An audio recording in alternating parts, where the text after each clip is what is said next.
Well, welcome to the White House, everybody. We've got some pretty cool stuff up here.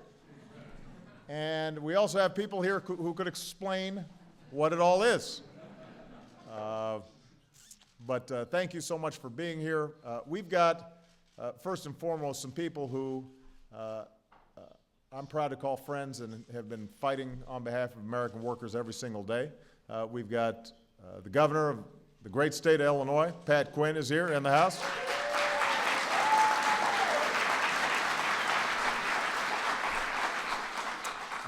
We've got somebody who is responsible for trimming my trees and potholes in front of my house and shoveling snow, and I haven't been back for a while. I don't know how it's going, but I'm assuming he's handling his business. The mayor of the great city of Chicago, Rahm Emanuel, is here.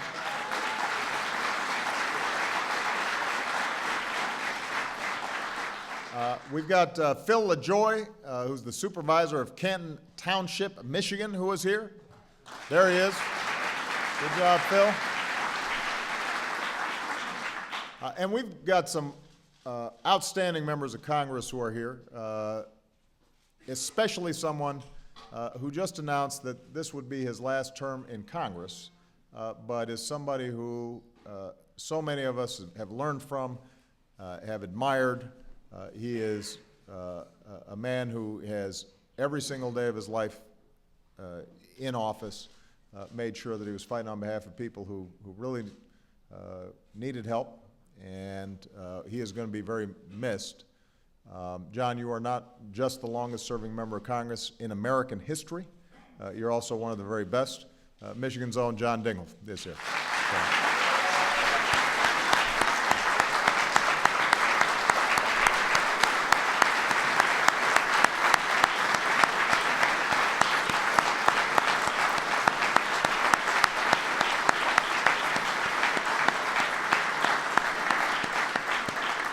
We are better off because of John's service, and we're going to miss you.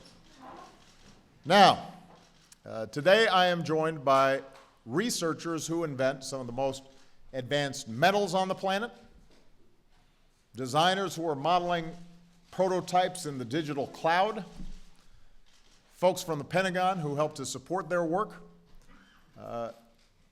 Basically, I'm here to announce that we're building Iron Man.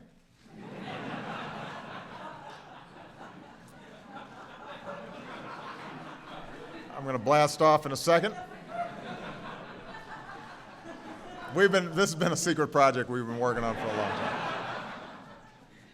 time. Not really. Maybe. It's classified. But keeping America at the cutting edge of technology and innovation is what is going to ensure a steady stream of good jobs into the 21st century. And that's why we're here today, to take new action to put America at the forefront of 21st century manufacturing. Now, this is a moment when our economy is growing, and it has been growing steadily for over 4 years now. Our businesses have created about 8.5 million new jobs over the past 4 years. The unemployment rate is the lowest it's been in over 5 years. Our manufacturing sector is adding jobs for the first time since the 1990s. So there's some good news to report, but the trends that have battered the middle class for decades have become, in some ways, even starker. While those at the top are doing better than ever, average wages have barely budged. Too many Americans are working harder than ever just to keep up. And it's our job to reverse those trends. We've got to build an economy that works for everyone, not just a fortunate few. We've got to restore opportunity for all people. That's the essence of America. No matter who you are, where you come from, what you look like, how you started out, if you are willing to work hard and take responsibility, you can get ahead in America. So I've been talking now for months about an opportunity agenda. And let me break it down into 4 parts. Number 1, more good jobs that pay good wages. Jobs in American manufacturing, rebuilding our infrastructure, innovation, energy. Number two, training workers with the skills they need to fill those jobs. Number three, guaranteed access to a world-class education for every child in America. And number four, making sure that hard work pays off, with wages you can live on and savings you can retire on and health insurance you can count on when you need it. Now, I'm looking forward to working with Congress wherever they're willing to do something on any of these priorities. And I have to say that the members of Congress who are here all care deeply about these issues. But let's face it, sometimes it's hard to get moving in Congress. We got a divided Congress at this point. And so in this year of action, wherever I can act on my own to expand opportunity for more Americans, I'm going to seize that opportunity. And that's why we're here today. Already, my administration has launched 2 hubs for high-tech manufacturing. One is in Youngstown, Ohio, and it's focused on 3D printing, an entirely new way by which the manufacturing process can accelerate and supply chains get stitched together, and you integrate design and all the way through production in ways that can potentially be revolutionary. We've also focused on energy-efficient electronics in Raleigh, North Carolina. And what happens at each of these hubs is we're connecting leading businesses to research universities, so they're able to ensure that America leads the world in the advanced technologies that are going to make sure that we're at the forefront when it comes to manufacturing. Now, my friend, Congressman Tim Ryan, who's here today, helped, where's Tim? I just saw him, there he is, helped us get the first of these hubs off the ground. There's growing bipartisan momentum now behind these efforts. We've got 2 Republicans and 2 Democrats, Roy Blunt and Sherrod Brown in the Senate, and Tom Reed and Joe Kennedy in the House, that have written bills that would help us create a true network of these hubs all across the country. So I'm really encouraging Congress to pass these bills.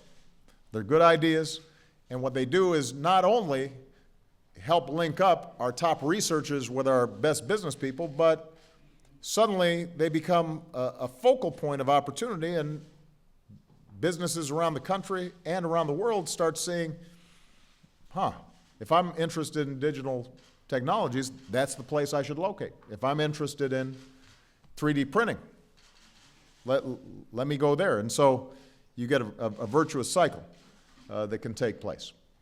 And Congress, I think, has an opportunity to really expand these in a significant way.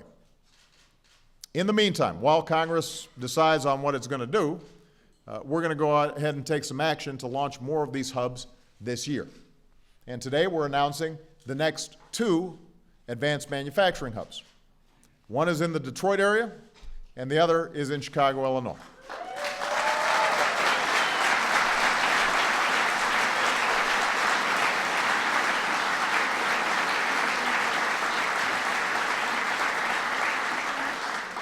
Now, let me describe a little more why this is so important. For generations of Americans, manufacturing was the ticket to a good middle-class life. We made stuff. And the stuff we made, like steel and cars and planes, made us the economic leader of the world. And the work was hard, but the jobs were good. And if you got on an assembly plant in Detroit or in a steel plant in Youngstown, you could buy a home. You could raise kids. You could send them to college. You could retire with some security. And those jobs didn't just tell us how much we were worth, they told us how we were contributing to the society and how we were helping to build America, and gave people a sense of dignity and purpose. If they saw a Boeing plane or one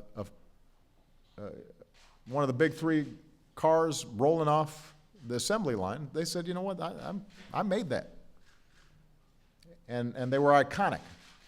And people understood that. That's what it made, what it meant for something to be made in America. Now, advances in technology have allowed manufacturers to do more with less. Global competition means a lot of good manufacturing jobs went overseas. There was just more competition. Folks caught up to us, and they, in some cases, just copied what we were doing with lower wages. So the competition was fierce, and in the 2000s alone, we lost about 1/3 of all American manufacturing jobs, and the middle class suffered for it. Now the good news is, today our manufacturers have added more than 620,000 new manufacturing jobs over the last 4 years. That's the first sustained manufacturing growth in over 20 years. But the economy's changed. So if we want to attract more good manufacturing jobs to America, we've got to make sure we're on the cutting edge of new manufacturing techniques and technologies. And I just have to emphasize here that, because you'll hear some people say, well, you know, why are manufacturing jobs so special? And, you know, this is a service economy. And nobody believes that we're going to duplicate all the manufacturing jobs that existed back in the 40s and the 50s just because the economy's changed. You go into an auto plant now, it's different than it was. Fewer people can make more cars. But keep in mind that when we have manufacturing in this country, what ends up happening is that, first of all, there are a whole lot of suppliers to those manufacturers. So that one plant may be deceptive. It doesn't tell you all the companies all across the country that are working on behalf of those manufacturers, the services that are provided to those manufacturers, the advertising that's connected to it, and the architects and the designers and the software engineers. All those things may not be counted as manufacturing, but by us having those hubs of manufacturing, it has a ripple effect throughout the economy. So we've got to focus on advanced manufacturing to keep that manufacturing here in the United States. That's what's going to help get the next Stark Industries off the ground. So today, by the way, my Commerce Secretary, Penny Pritzker, is not here because she's in Silicon Valley, meeting with business leaders and talking about how together we can work to spur economic growth. The point is, I don't want the next big job-creating discovery to come from Germany or China or Japan. I want it to be made here in America. And this is one last point I'm going to make about this. Typically, a lot of research and development wants to be co-located with where manufacturing is taking place. Because if you design something, you want to see how is it working and how's it getting made, and then tinker with it and fix it and try something different. So if all the manufacturing somewhere else, the lead we've got in terms of design and research and development, we'll lose that too. That'll start locating overseas, and we will have lost what is the single most important thing about American economy, and that is innovation. So that's what all these hubs are about. They're partnerships that bring together companies and universities to develop cutting-edge technology, train workers to use that technology, and then make sure that the research is translated into real-world products made by American workers. So the first hub in Michigan is going to focus on developing advanced lightweight materials. Detroit's already helped lead the American comeback in manufacturing. Since we stepped in to help our automakers retool, the American auto industry has created almost 425,000 new jobs. And they've already begun using new high-strength steel to make lighter cars that use less gas, save money, help save the planet. Cars are still safe because of these new metals. And that's just one example of the incredible things these new metals can do. You're seeing the same thing when it comes to lighter armored vehicles for our troops. Planes and helicopters that can carry bigger payloads. If you look at some of the new planes that Boeing's manufacturing, they look lighter, even though they have the same capacity, they use less fuel.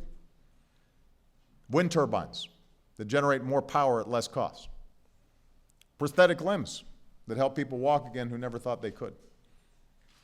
So we believe there's going to be an incredible demand for these metals, both from the military and from the private sector, and we want to make sure they're made right here in America. We want our workers to have those jobs. So that's what our first hub is going to do. Focus on making these cool metals. Second hub, based in Chicago, but keep in mind, this is a consortium of more than 40 companies, 23 universities, labs like Northwestern and University of Illinois, nearly 200 small businesses. A number of other states are participating in this consortium. It's funded by a $70 million award led by the Defense Department, but the state and its businesses raised $250 million in private funding commitments to help win this bid and make it happen. So this digital manufacturing and design innovation is going to be headquartered not far from downtown Chicago on Goose Island, where there's also a very superior beer, in case you are, I'm just letting you know. Little hometown plug there. Feel free to use that, Goose Island.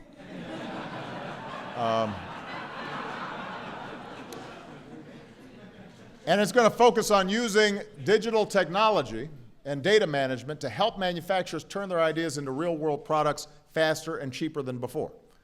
And it will include training to help more Americans earn the skills to do these digital manufacturing jobs. And this is critical. The country that gets new products to market faster and at less costs, they'll win the race for the good jobs of tomorrow. And if you look at what's happening in manufacturing, a lot of it is much more specific, right? Companies want to keep their inventories low. They want to respond to consumer demand faster. And what that means is that manufacturers who can adapt, retool, get something out, change for a particular spec of a particular customer, they're going to win the competition every time. And we want that country that is specialized in this to be us, the United States of America. We want suppliers to be able to collaborate with customers in real time, test their parts digitally, cut down on the time and money that they spend producing expensive prototypes.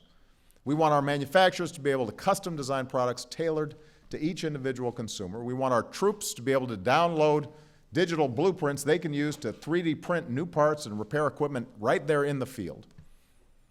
And these are all ambitious goals, but this is America. That's what we do. We're ambitious. We don't make small planes. Now, that doesn't mean we're going to be able to make all this happen overnight. This stuff takes time. And we also know these manufacturing hubs have the potential to fundamentally change the way we build things in America. So 10 years from now, 20 years from now, imagine our workers manufacturing materials that used to be science fiction. A sheet of metal that's thinner than paper but as strong as steel. Or our workers being able to design a product using these materials entirely on a computer.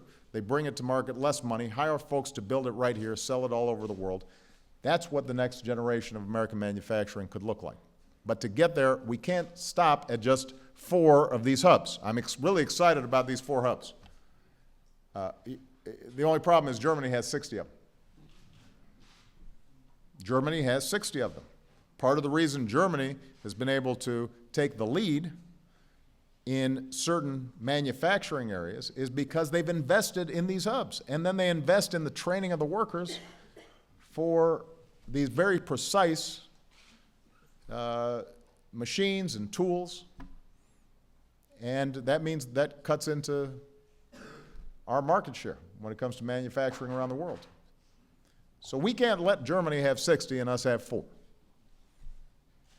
We got to do better.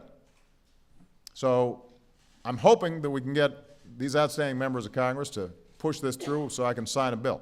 But without waiting for Congress, we can launch 4 new manufacturing hubs this year. That's our intention. My Department of Energy is announcing the competition for the first of these new hubs today. So to businesses and universities or civic leaders who are watching, start forming those partnerships now. Turn your community into a global center for creating high-tech jobs. We can't turn the clock back to earlier, easier times when thousands of Americans would just punch in into a single factory and pound out the products for the industrial age. But thanks in part to our investment and most importantly to the collaboration of some of these outstanding institutions and leaders, factories that once went dark are turning their lights on again. More assembly lines are churning out the cars that the world wants to buy, humming with components of the clean energy age.